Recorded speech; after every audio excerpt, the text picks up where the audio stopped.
Hello, this is the lecture series of quantum mechanics 2. This is the lecture 1. In this lecture, I am going to explain the uncertainty principle. First, we have to understand what you mean by quantum mechanics. Quantum mechanics is the mechanics of subatomic world. Why we need the new quantum mechanics of why we need the mechanics for this atomic world? Why not apply the Newtonian mechanics to explain the phenomena of subatomic world? There is a reason. The reason is this: when we apply classical mechanics or laws of classical mechanics and laws of electrodynamics to explain any subatomic phenomena or any atomic phenomena, that results with conflict with experiment. It means experiment tells something else, and when we apply this traditional law, it will give the opposite result. Take an example. We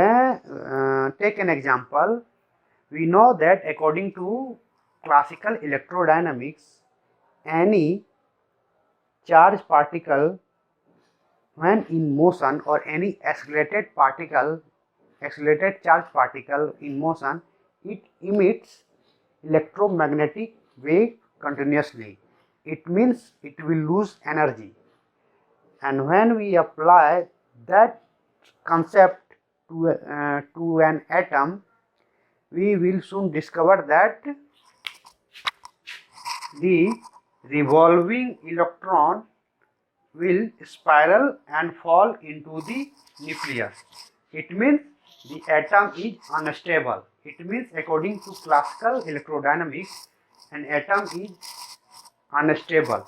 But through the experiment and through the everyday experience, we find that atom is a very stable thing. So classical electrodynamics is giving wrong result. This is nucleus, this is electron revolving around the nucleus, and according to classical electrodynamics, it will lose energy and it will spiral down and fall into the nucleus. This is the tragedy of classical electrodynamics. It means there is a conflict between the theory or experiment. So we have to find a way to explain this event here. So that's why quantum mechanical laws has been formulated to explain the atomic phenomena. Same way we can tell that just like in classical mechanics, we can find any location or position of any object easily through the laws of motion, but in quantum mechanics it has very limited value. Many aspects of classical mechanics can also be applicable to quantum mechanics, but it has very limited value. Actually, classical mechanics is nothing but an approximation of the what we call quantum mechanics. So we have to find a new way to formulate quantum mechanics, and one of the cornerstone of quantum mechanics is uncertainty principle. It basically tells that we cannot find location or position as well as velocity of any particle, subatomic particle, same time.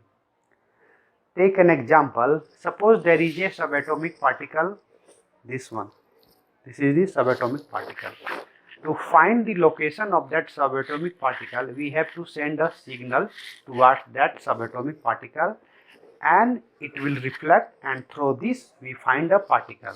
It means we have to send a wave of wavelength lambda. Suppose subatomic particle has dimension delta x. What happens that lambda wavelength of incoming signal equal to the dimension delta x of the particle. we know that the energy of wave is directly inversely proportional to lambda. It means smaller the wavelength, greater the energy of the wave. It means when it will collide with atomic particle or any quantum system, it will transfer the energy of the wave to the quantum system, and then the quantum system will be disturbed. It means now the final position or final velocity of that quantum system has changed. So this is the real problem with finding the precise location or precise velocity of any quantum system. So this is the uncertainty principle.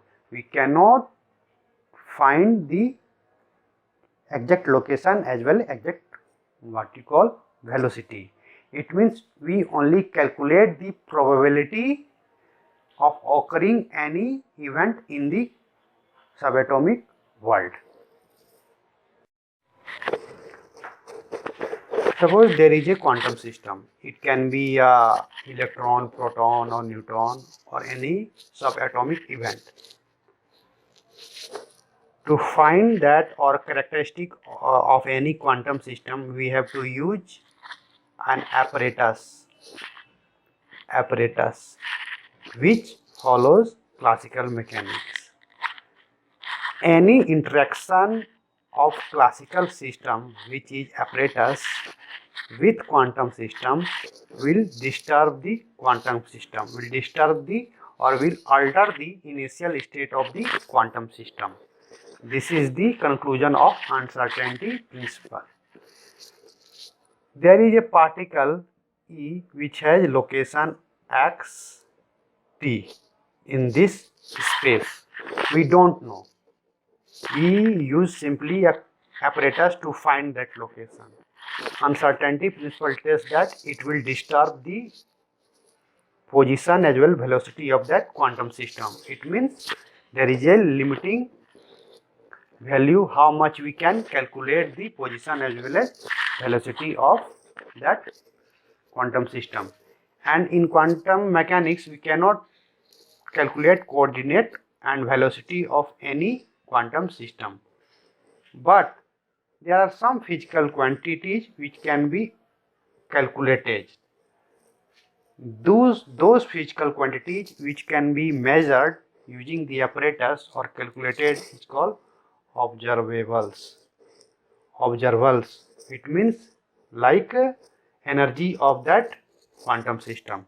So these are the physical quantities which can measure, but there are some physical quantities, some state of physical quantities we cannot measure at the same time. Suppose we want to measure the x component of the momentum of any what we call subatomic particle. When we calculate the x component of the momentum of any quantum system, the chance of calculating the position of that quantum system or coordinate of quantum system reduced by h by 4 pi. This is the limiting value of the or a limiting case for the finding the any location of quantum system, and this is the uncertainty principle. So uncertainty principle is the basic or cornerstone of the quantum mechanics. In classical mechanics we have coordinate space d and dv, a volume element, and using this dv we can find the location or coordinate of any ordinary object. Same way in classic quantum mechanics we have coordinate configuration space q, and q is the coordinate in the configuration space, and q is the element volume or volume element of the configuration space, and we have to find any location or coordinate of or location of any subatomic particle in this GQ. And in quantum mechanics, we use probability wave psi, which is the function of position and time, psi q. And square of that probability wave is the probability of finding a particle in the volume element dq. dq is the volume element in the configuration space q, and within this region, within this limited region, we can find location of any subatomic particle, and this psi is the wave function, and it tells everything about the quantum system, and this psi is called probability wave or wave function. This psi is only a probability, because we know that any particle, quantum particle, has wave nature as well as particle nature. It has dual nature. So we cannot find the precise location of that particle. So we only use probability, and psi is the wave function or probability wave, and it tells everything about the quantum system. Knowledge of the wave function tells about the probability of various results, and square of that wave function is probability of finding a particle at some specific region, and this psi square is bilinear in form. It means psi and psi star, and this psi star is complex conjugate of the psi, and psi is nothing but a complex number, and this psi star is complex conjugate of this complex number. And when we do experiment, a repeated experiment, we get average value. So average value is psi star q and O q dash d dq dash. D dq is the configuration space, all configuration space, and OQ is basically a function which depends on the nature of measurement or nature of the observables. This O is observables. So this is the average value of any physical quantity which you want to measure. And to get the meaningful wave function, we have to use the normalization condition. It means psi square integrated all over dq element space is 1. So all wave function must be normalized to unity 1 to get a meaningful result or meaningful measurement. This is the normalization condition of wave function psi. Now there is a superposition principle in quantum mechanics. It tells that for any quantum system, psi 1 is the probability amplitude for getting the result 1, and psi 2 is the probability amplitude to getting the result 2. Then final result can be written as linear combination of these two probability amplitude, C1 psi 1, C2 psi 2.